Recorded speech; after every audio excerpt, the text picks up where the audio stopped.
nessuna motivazione logica, razionale, non c'è nulla di quello che è avvenuto nei giorni successivi che non fosse già scritto e stabilito all'interno di quell'accordo.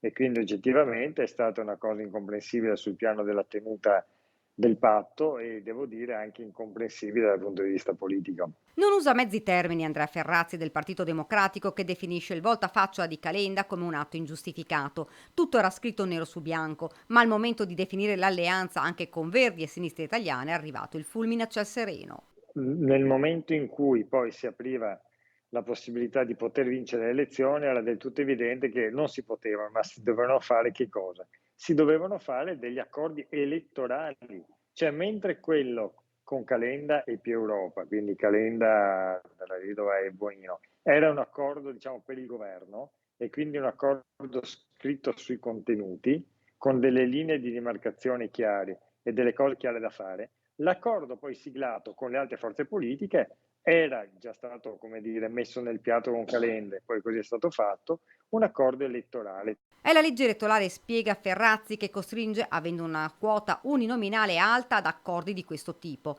Ma Calenda, dopo l'abbraccio con Letta, ha scelto per il dietrofront immediato, lasciando, secondo i sondaggi, più terreno al centrodestra. Il PD deve essere una forza espansiva che non si chiude in riserve indiane immaginando che qualcun altro debba fare il leader non si sa di quale coalizione e che qualcun altro debba prendere i voti di chissà quali moderati. Il PD ha tutte le carte in regola per essere un partito credibile, perché è stata la forza politica credibile che ha tenuto la barra dritta